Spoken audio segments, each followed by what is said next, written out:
Have you ever had that strange feeling, a fleeting moment of déjà vu, or a glitch in the Matrix moment that made you question the very fabric of the reality you perceive?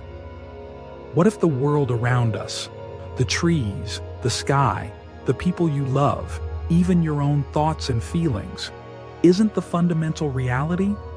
What if it's all an incredibly sophisticated simulation, a digital construct running on some unimaginable cosmic computer? It sounds like science fiction, ripped from the pages of a novel or the scenes of a movie like The Matrix. But this idea, the simulation hypothesis, isn't just fantasy. It's a serious proposition debated by philosophers, physicists, and technologists. Could our entire existence be an elaborate program? Let's dive deep into this mind-bending question and explore what science, philosophy, and ancient wisdom traditions like Buddhism might tell us about the true nature of our reality.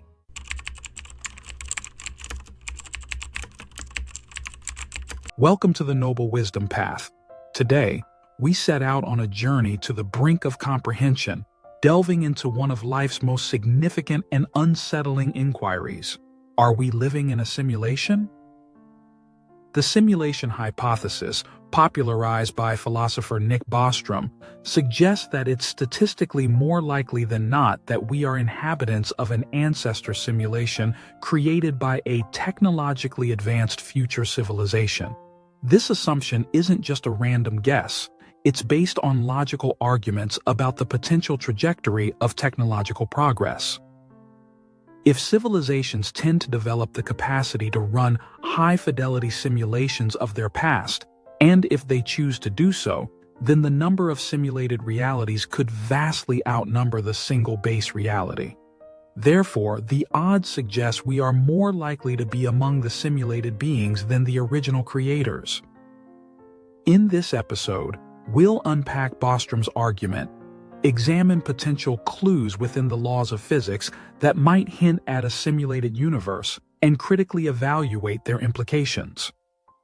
We'll also connect these modern technological anxieties with ancient philosophical and spiritual perspectives, particularly from Buddhism, which has long questioned the nature of perceived reality.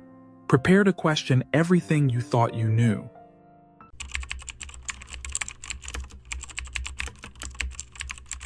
Let's first understand the core logic behind Bostrom's influential 2003 paper. His argument doesn't definitively state we are in a simulation, but rather presents a trilemma. One of three possibilities must be true. Firstly, the fraction of human-level civilizations that reach a post-human stage, capable of running high-fidelity ancestor simulations, is very close to zero. This could be due to self-destruction, existential risks, or inherent limitations we haven't foreseen. Perhaps advanced civilizations simply aren't possible or are incredibly rare. Secondly, the fraction of post-human civilizations interested in running ancestor simulations is very close to zero. Maybe future beings, despite having the capability, would find it unethical, uninteresting, or simply resource-intensive beyond justification. They might have entirely different priorities or forms of consciousness that don't involve simulating their past. Thirdly, the fraction of all people with our kind of experiences that are living in a simulation is very close to 1. If the first two possibilities are false, meaning advanced civilizations do arise, and they are interested in running simulations, then the sheer number of simulated beings experiencing realities like ours would likely dwarf the number of beings in the original base reality. Bostrom argues that unless we have strong evidence for the first or second propositions, we must rationally conclude that the third is the most probable. Think about it. One base reality could potentially spawn billions upon billions of simulated realities, each containing billions of simulated conscious beings.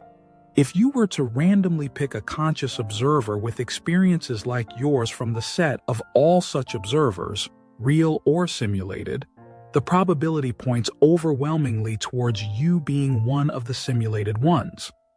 This argument hinges on assumptions about future technological capabilities and motivations, but its logical structure is compelling and forces us to confront the possibility that our perceived reality might not be the ultimate one.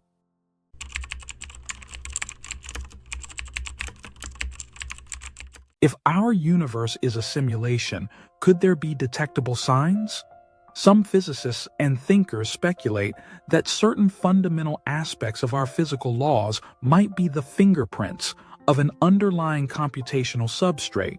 One intriguing idea relates to the quantization of reality.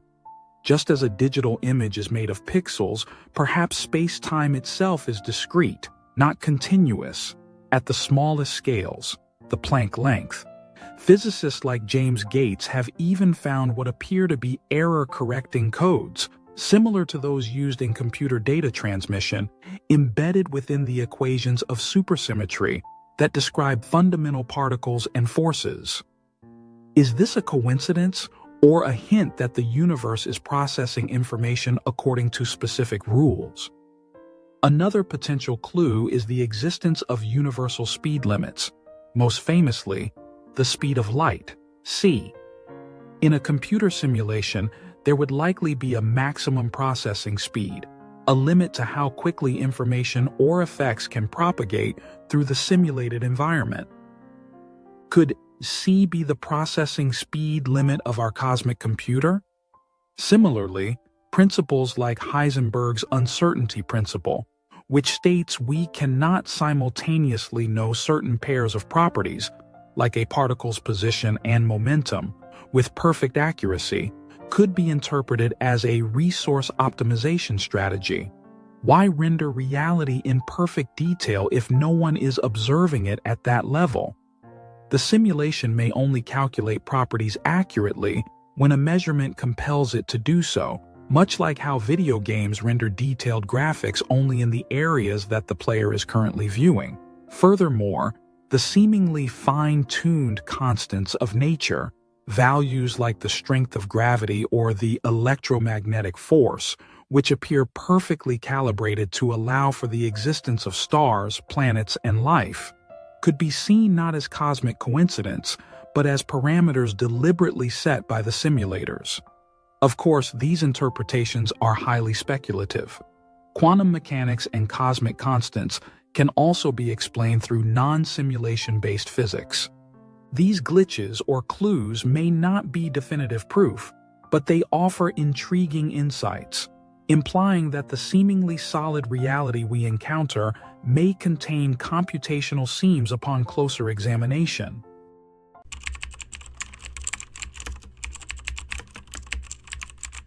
The idea that our perceived reality might be an illusion or construct is not new. It resonates deeply with ancient philosophical and spiritual traditions. Plato's allegory of the cave described prisoners mistaking shadows on a wall for reality, unaware of the true forms outside. René Descartes famously questioned whether an evil demon could be deceiving him about everything he perceived. In Eastern thought, particularly Hinduism and Buddhism, the concept of Maya plays a central role. Maya refers to the illusory nature of the phenomenal world, the veil of perception that obscures the ultimate reality. Brahman in Hinduism, or Shunyata, emptiness in Buddhism. Buddhism, in particular, offers profound parallels to the simulation hypothesis, though its focus is on liberation from suffering rather than proving a computational origin. The Buddha taught that our perception of a solid, enduring self and a fixed external world is fundamentally mistaken. Reality, from a Buddhist perspective, is characterized by impermanence, anicca, suffering or unsatisfactoriness, dukkha, and non-self, anatta, see. Our experience is constantly arising and passing away, conditioned by previous causes and mental formations, karma, and dependent origination. We don't perceive reality directly. we perceive our interpretation of reality, filtered through our senses, biases, attachments, and aversions. The concept of shunyata, often translated as emptiness, is crucial here. It doesn't mean nothingness, but rather that phenomena lack inherent, independent existence. Everything arises interdependently, empty of a fixed, separate self-nature. Our minds construct narratives and concepts, projecting solidity onto a fluid, interconnected process. In a way, Buddhism suggests we are already living in a kind of simulation, one generated not by a cosmic computer, but by our own minds, conditioned by ignorance and craving. The goal of Buddhist practice, mindfulness, meditation, ethical conduct, wisdom, is to see through this mental simulation, to understand the true nature of reality as empty and interdependent, and thereby attain liberation, nirvana. While the simulation hypothesis uses the language of computation, and Buddhism uses the language of mind and consciousness, both point towards a similar conclusion. The reality we experience daily might not be the ultimate reality. Both encourage a critical examination of our perceptions and assumptions. Whether the programmer is a future civilization or our own conditioned mind, the path towards deeper understanding involves questioning appearances and cultivating insight into the fundamental nature of existence.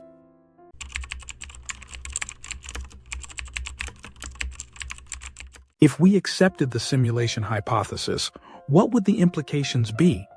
Would life lose its meaning? Some might fall into nihilism, thinking nothing matters if it's not real. Others might find liberation, feeling less attached to worldly outcomes. Perhaps it wouldn't change much. The simulation is still the only reality we know, and our experiences, relationships, joys, and sorrows feel perfectly real to us. The rules of the simulation, the laws of physics and biology, still apply. Morality might be questioned. If we are simulated, are our actions truly our own? But even within a simulation, choices have consequences within that simulated environment. The hypothesis also faces significant criticisms. Firstly, it's largely unfalsifiable. How could we definitively prove or disprove we are in a simulation from within it? Any evidence could potentially be part of the simulation itself. Secondly, it relies heavily on assumptions about the capabilities and motivations of future civilizations, which are entirely unknown. Thirdly, the argument about computational limits, like Planck length or speed of light, might be flawed. Who's to say the simulators operate under the same physical constraints as our universe? Their base reality could have entirely different physics, making our perceived limits irrelevant. Fourthly, some argue it violates Occam's razor, the principle that the simplest explanation is usually the best, positing a base reality plus simulators. Plus, a simulation seems more complex than just accepting our universe as the base reality. Finally, the focus on computation might be anthropocentric, projecting our current technological obsessions onto the cosmos. Perhaps consciousness and reality operate on principles far beyond computation as we understand it.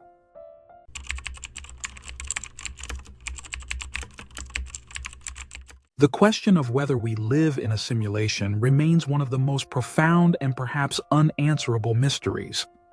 Bostrom's argument presents a compelling logical possibility, and hints within physics offer tantalizing, albeit speculative, clues. Yet the hypothesis rests on significant assumptions and faces valid criticisms. Perhaps more valuable than finding a definitive answer is the process of inquiry itself. Contemplating the simulation hypothesis forces us to confront the limits of our knowledge, the nature of consciousness, and the reliability of our perceptions. themes echoed in ancient wisdom traditions like Buddhism. Buddhism suggests that, in a practical sense, we are already caught in a web of illusions spun by our minds. The path to clarity and freedom lies not necessarily in determining the ultimate ontological status of the universe, but in understanding how our minds construct our experience and how we can cultivate wisdom and compassion within that experience, whatever its fundamental nature may be. Whether code or consciousness, the journey to pierce the veil of illusion and awaken to a deeper reality is the core of the spiritual path. The question isn't just if we are in a simulation, but how we choose to live within the reality we perceive, striving for understanding, kindness, and liberation from suffering. What are your thoughts on the simulation hypothesis? Do you find it resonates with you, or do you consider it unconvincing? Share your perspectives in the comments below. If you found this exploration thought-provoking, please like this video and subscribe to the Noble Wisdom Path for more journeys into life's biggest questions.